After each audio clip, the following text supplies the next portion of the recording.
Hello friends, radio Dwarka में आपका बहुत बहुत स्वागत है।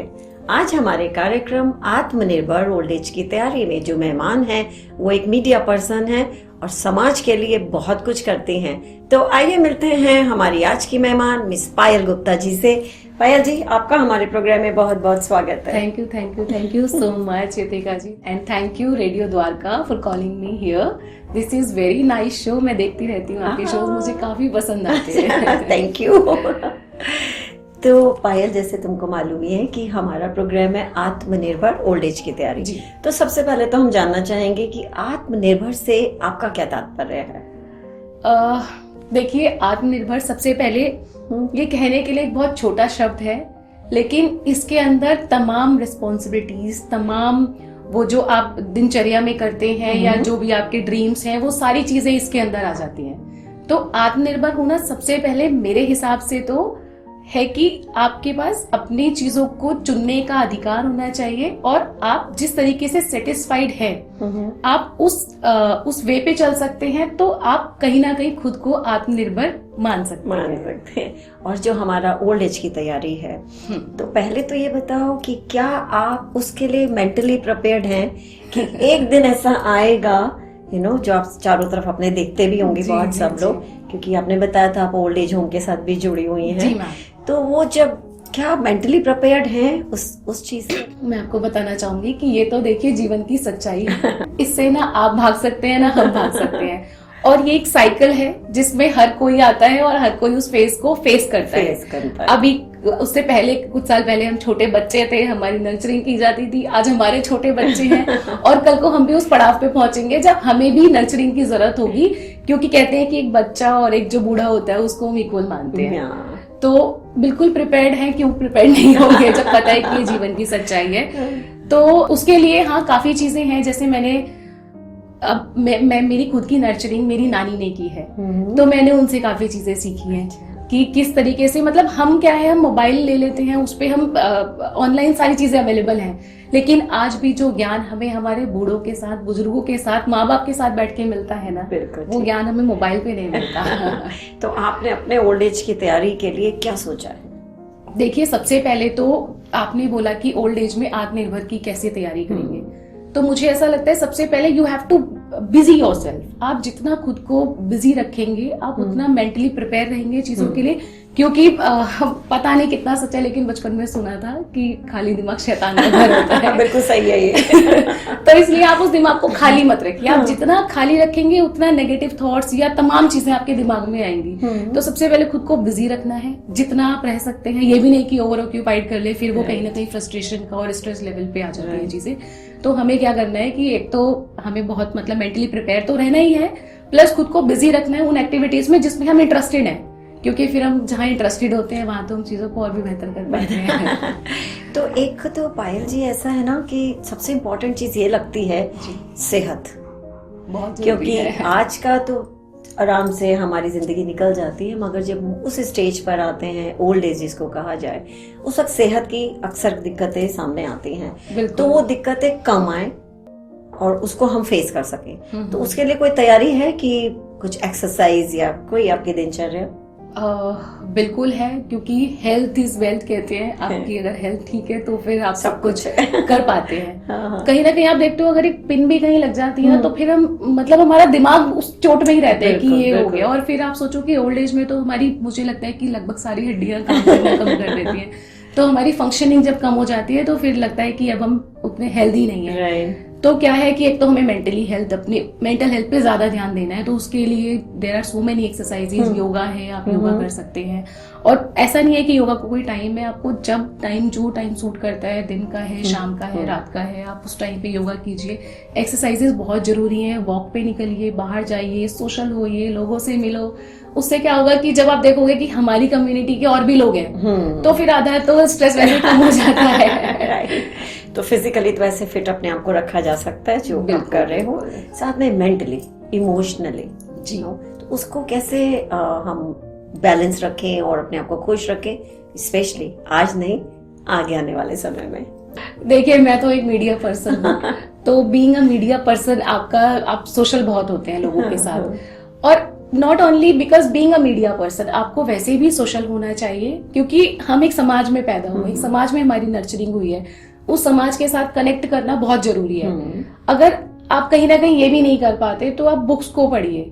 मैंने अभी भी बताया कि आप खुद को एंगेज करिए, जितना हम खुद को, जहां हमारा इंटरेस्ट है, अपने उस इंटरेस्ट के फील्ड में जब खुद को कनेक्ट करेंगे, खुद को बिजी रखेंगे, एंगेज रखेंगे, तो हम मेंटली प्रिपेयर हो सकते हैं, इमोशनली फिट रहेंगे। जी, हम बिल्कुल इमोशनली फिट रहेंगे। That's right. और फाइनेंशियली फाइनेंशियली के लिए देखिए, अब तो जो हम मतलब हमारे पेरेंट्स हैं, दे आर कहीं ना कहीं किसी ना किसी चीज से कनेक्टेड हैं, या बिजनेस में थे, या रिटायर हो गए हैं, या ऐसे भी लोग हैं जो कुछ नहीं कर पाते हैं। तो फिर भी मुझे लगता है कि अगर आप कुछ नहीं कर सकते, एक तो ये हमारी रिस्पॉन्सिबिलिटी है, जिन्होंने हमें बड़ा करके यहाँ तक पहुंचाया है, अपनी सेविंग्स, अपनी अर्निंग्स हमारे ऊपर इन्वेस्ट की हैं, आज हमारा ये फर्ज है कि हम उनके लिए कुछ करें। फिर भी अगर हम कुछ नहीं कर पाते तो मुझे लगता है कि अगर आज हमारे पास सोशल मीडिया है, आप कुछ भी उस पे आप ब्लॉगिंग शुरू कर दीजिए, आपके पास ऐसी कुछ चीजें जैसे रेमेडीज होती हैं, मैंने देखा है बड़े बुजुर्गों के पास, मतलब जो तो उनके पास काफी सारी होम रेमेडीज है, या घर में बनाने की चीजें, जैसे हम बहुत जंक फूड और फास्ट फूड की तरफ मूव ऑन कर रहे हैं, तो वो ना करके अगर हम वैसी वीडियोस देखते हैं कि अच्छा नानी ने ये बनाया, दादी के घरेलू नुस्खे, और बाल बढ़ाने की दवाई तो नानी के पास ये, तो ये हमें कहीं ना कहीं कनेक्ट करता है खुद के साथ। तो ये मतलब कहीं ना कहीं ये बड़े ही बना रहे हैं ना, ये नुस्खे तो उन्हीं के दिए हुए हैं। तो अगर ऐसा कोई ज्ञान है, ऐसी कोई नॉलेज है आपके पास, तो you can spread that easily, और फाइनेंशियली स्ट्रांग रह सकते हैं, आप फाइनेंशियली स्ट्रांग रह सकते हैं। दैट्स वंडरफुल, वेरी गुड पायल जी। तो हमारे सारे जो मुद्दे हैं वो आपने अच्छे से अपने सोशल मीडिया के थ्रू जो आपके ज्ञान है उससे बताया। अच्छा, एक होता है कि एक जैसे कि आप ओल्ड एज होम के साथ जुड़े हो जी, तो आप देखते हो कि ओल्ड एज होम में क्यों कोई आया, क्योंकि वो अकेला रह गया जी। उस अकेलेपन से जूझना बहुत मुश्किल होता है, आप देखते ही हो। तो ये अकेलापन ना हो और ऐसा मौका ना आए, ऐसा, तो इसके लिए क्या कोई प्रेपरेशन की जा सकती है कि कल भी जो हमारे आने वाला कल है, हम उसमें लोगों के साथ हों और ये अकेलापन ना आए? बिल्कुल कोशिश की जा सकती है। देखो क्या था कि बहुत साल पहले 1947, हम सबको पता है, डिवाइड एंड रूल पॉलिसी, तो वो डिवाइड एंड रूल पॉलिसी आज हमारे खुद के घरों में अप्लाई हो गए, हमें पता भी नहीं चला। हम इतने डिवाइड हो गए कि हम अपनी पूरी फैमिली के साथ भी नहीं रह पा रहे हैं। तो पहली बात तो ये हमारे लिए बहुत बड़ा ड्रॉबैक है कि हम आपस में एक दूसरे के साथ नहीं रह पा रहे हैं, इवन अपने पेरेंट्स, अपने ग्रैंड पेरेंट्स के साथ नहीं रह पा रहे हैं। तो यहाँ पे क्या होता है कि थोड़ा सा मुझे लगता है बैलेंसिंग का फर्क आता है। कहीं ना कहीं थोड़ा सा अगर जो हमारे ओल्ड एज हैं, अगर वो चीजों के लिए फ्लेक्सिबल हो जाएंगे, बहुत रिजिड ना हो करके, और जो यूथ जनरेशन है, यंग जनरेशन है, जिनको हम जेनजीज भी बोलते हैं, या हमारी एज में भी, तो अगर हम उतना रिजिड ना होके हम अगर थोड़ा पेशेंस दिखाएंगे, अब ये समझेंगे कि वो हमारी रिस्पॉन्सिबिलिटी है, तो फिर चीजें बैलेंस्ड रहेंगी। और ये जो हम ओल्ड एज जाते हैं और देखते हैं चीजें, कोशिश तो यही करेंगे कि ये ना आए, ये सिचुएशन कभी किसी के साथ ना आए।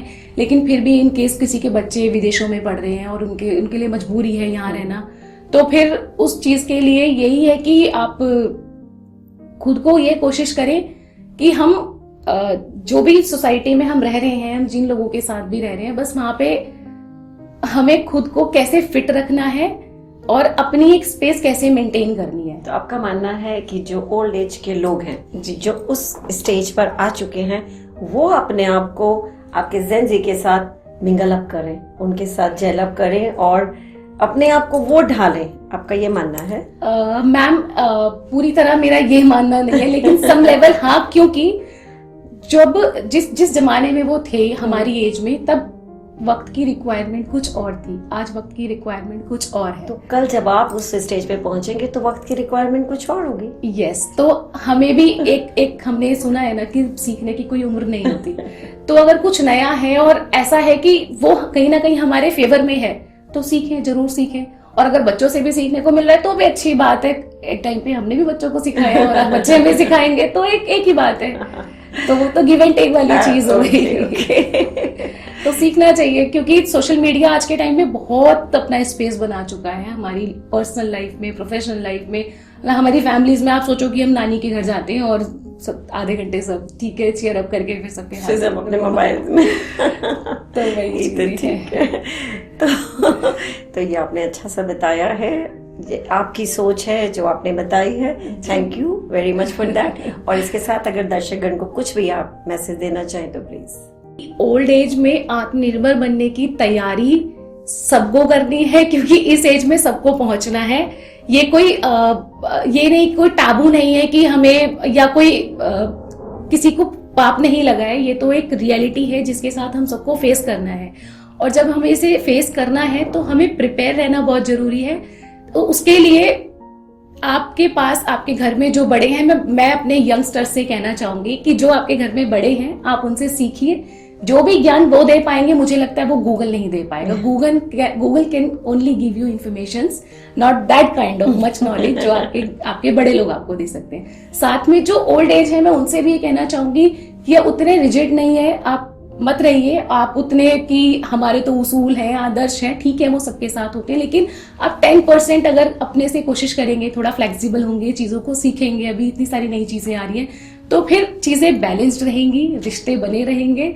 और रिश्तों में कहते हैं ना कि मजबूती तो फिर अगर होती है तो यू कैन विन एनीथिंग। फिर आप विनर हैं। So thank you Payal ji, thank you very much. अब यहाँ आए, अपने व्यूज आपने शेयर किए, थैंक यू।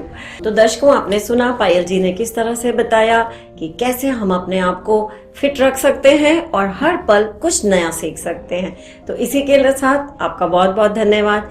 हम आपसे फिर एक बार गुजारिश करेंगे कि आप भी चाहें तो आप भी यहाँ आ सकते हैं और अपने व्यूज शेयर कर सकते हैं। So thank you very much, फिर मिलेंगे, बाय बाय।